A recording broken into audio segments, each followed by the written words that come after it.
Hei vaan jälleen sinä, joka olet kiinnostunut paremmasta elämästä. Nyt on aika jatkaa matkaa kohti vielä parempaa elämää. Ihan aluksi tutustumme 100% suomalaiseen luonnontuotteeseen, hoitoturpeeseen. Niin Heikki, nyt päästään tutustumaan sitten Lehtosuon hoitoturpeeseen. Kyllä. Minkälaista hoitoa tässä olisi tarkoitus sitten kokeilla? No nyt sä oot mennyt siihen hoitoon näin ja tehdään sulle hartia-haudehoito turpeella. Ja tämä hoito alkaa siitä, että mä levittelen tänne sun selkään tämmöistä lämmintä turvetta. Tämä on lämmitetty tasan 40 asteeseen. Eli hiukan lämpöisempi kuin tuo sun iho. Ja se tuntuu miellyttävän lämpöiseltä. Ja nyt tämä levitetään tuon selän ja alaselän alueelle. Ja siinä tulee tämmöinen ikään kuin yrttikääre sun selkään. Ja turvehan on hyvin monipuolinen aine. Siinä on tämmöisiä hiven alkuna-aineita, kuten kuparia, rautaa, magnesiumia, mangaania ja sinkkiä. Niin kuin luonnostaan. Ja se tekee niin kuin lihaksille todella sen, että se rentouttaa hyvin tehokkaasti ja nivelille. Et monet on kokenut, että jos on hartiakipu ja tällaisia kolotuksia tuolla, niin tämä turvehoito on tosi oivallinen. Ja sitten ennen kaikkea, jos on ristiselkäkipuja ja alaselkäkipuja, niin tämä turvehaude rentouttaa nyt sitten, että se käsittely sitten, siinä on semmoinen Aaltosen tekniikka hieronta, jolla käsitellään jopa noita nikamalukkoja painellaan paikalle, niin tämän turvehauteen jälkeen niin ne on niin kuin helppo painella paikalle, ne on niin kuin nöyrässä kunnossa tuo selkä. No niin. Kerropas vähän, tämä on ihan kotimainen, teidän ilmeisesti ihan omalta suolta jopa. Joo, tämä Lehtosuon hoitoturve on täältä ähtäriläinen turve. Meillä on se suo ollut tuolta ihan 80-luvun alusta ja tutustuttiin näihin turvehoitoihin. Me kuultiin, että Keski-Euroopassa annetaan turpeella hoitoja. Mm-hmm. Sitten vaan pälkähti mieleen, että olisikohan sillä meidän suolla semmoista raaka-ainetta, joka soveltuisi hoitoturpeeksi. Ja ruvettiin sitä tutkimaan. Ja meidän turvesuo on siitä mielessä erikoinen, kun se on 200 metriä merenpinnan yläpuolella. Mm-hmm. Eli jääkauden jälkeen on ihan ensimmäisiä alueita, jotka on tullut paljaaksi ja siinä on ruvennut se suo syntymään. Ja nämä alimmat kerrokset niin on ihan laskettu, se on 4-5 tuhatta vuotta vanhaa. Ja tämä raaka-aine, mikä sun selässä nyt on, niin se saattaa olla ihan kivikauden aikaisista kasveista. Joo. Ja sitten kun sitä tutkitaan, 33 eri alkuainetta tutkitaan tästä turpeesta, niin on huomattu, että tässä on paljon semmoisia hiven alkuaineita, jotka on tosi hyvä ihmiskeholle. Ja tosiaan sitähän on käytetty yli 200 vuotta Keski-Euroopassa, jopa Rooman vallan aikana on jo käytetty turvehoitoja. No niin, nyt on laitettu se turve tänne sun selkään ja nyt mä laitan tämmöisen ikään kuin elmukelmun tähän päälle. Turpeen vaikutus on parhaillaan, kun se pysyy iholla tuoreena, että se ei saa kuivaa. Silloin nämä bioaktiiviset aineosat pystyy sitten imeytyä sinne ihoalaisiin kudoksiin, jopa sinne solutasolle asti. Ja nyt me pannaan tähän sitten vielä lämpöpakkaukset päälle. Joo.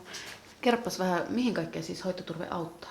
Ensinnäkin tosi nämä lihasongelmat, ihan tämmöinen reumaattinen kipu ja tämän tyyppiset niin kuin särkyä aiheuttavat jutut, niin siihen turve on ihan niin kuin huippu siihen asiaan. Ja sitten iho-ongelmiin. Et monenlaiset iho-ongelmat, ihan allergiset ihottumat tällaiset, koska turpeessa on semmoisia kortisoninomaisia vaikutuksia. Ja sitten samoin nyt on tehty semmoinen tutkimuskin, että näiden vaihdevuosiongelmiin, koska rahkaturpeesta on löydetty luonnon estrogeenia. Tutkijat sanoo jopa, että jopa 100 vaivaa on turpeesta apua. Alkuunhan se tuntui uskomattomalta, mutta mekin nyt 12 vuotta näitä hoitoja tehty ja nähty tämä palaute, niin ei se enää tunnu mahdottomalta. Että kyllä todella niin ihan palohaavoihin, ampiaisen pistoihin lähtien, niin turpeesta on apua. Joo. Hoitoturpeen vaikuttaessa lämpöpakkausten alla jää nauttimaan rentouttavasta hieronnasta. Sinä kuulet sillä välin, mitä muuta turpeella voidaan tehdä, esimerkiksi päänahan hyväksi. Turpeesta löytyy apua myöskin sitten hiusten lähtöön tai muihin hiuspohjaongelmiin. Annikki, sinä osaat kertoa näistä hieman tarkemmin. Kerropa, minkälaista apua turpeesta voidaan päänahkaan saada? No me ollaan tehty testejä erilaisiin ongelmiin. Hiusten lähtö, kaljuuntuminen, pälvikaljuus, psoriaasi, atooppinen iho ja ärtynyt tulehtunut päänahka. Ja sitten tietysti tämä rikki raavittu päänahka, joka paranee turpeella 1 ja korkeintaan 2 käyttökerran jälkeen. Miten se turve sitten vaikuttaa tai miksi turve on hyvä näihin päänahavaivoihin? No ensinnäkin siis tärkein on se, että täällä päälain alueella niin ei ole mitään lihasta, joka liikuttaa ja turve aktivoi ääriesverenkiertoa. Eli niskaahan me voidaan pyöritellä ja otsaa rypistä ja jotkut saa vielä korvatkin heilumaan. Ja. Mutta täällä päälailla niin kaikki hiusten lähtöongelmat Ja yleensä muutkin ongelmat, häiriöt, hilseet ja niin poispäin on aina tällä päälailla voimakkaimmat. Miten sitten käytännössä tuommoinen turvehoito päälle tehdään?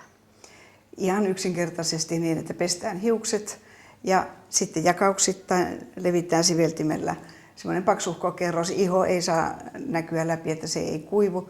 Sitten laitetaan, ensin me pannaan tuore kelmo siihen ympärille ja sitten vielä muovihuppu, että se ei kuivu ollenkaan. Ja vaikutusaika riippuu sitten ongelmasta, niin 20 minuuttia 30 minuuttia. Tekeekö turve sitten itse tälle hiukselle, näkyvälle osalle jotain hyvää? Joo, kyllä se ryhdistää velttoja ja hiuksia ja se ryhdistää ihan yhdellä hoitokerralla jo. Sitten se, että jos tehdään sitä toistuvasti, niin se, että kun hius saa enemmän ravintoa, niin sehän kasvaa vahvempana. Se, mitä pannaan tästä nenä- ja leuan välisestä luukusta alas, niin se pitää saada tulemaan päästä ulos. Toisin sanoen verenkierto tuo sen ravinnon. Terveellinen ravinto, hyvä ravitsemustila, hyvä ääreisverenkierto. Nämä on ne tärkeimmät perusasiat. Kyllä. Ja turve edesauttaa sitten tätä päänahkaa toimimaan niin kuin sen pitääkin. Miten se? Tätä voi siis jopa kotona kokeilla, mutta missä kaikkialla annetaan tällä hetkellä? No, tällä hetkellä niin Hiusakatemialle on ympäri Suomea jäsenliikkeitä ja siellä jokaisessa tehdään näitä turvehoitoja. Mutta sittenhän sitä voi ostaa kotiin ja me neuvotaan kyllä ohjeet ja annetaan ihan kirjalliset käyttöohjeet.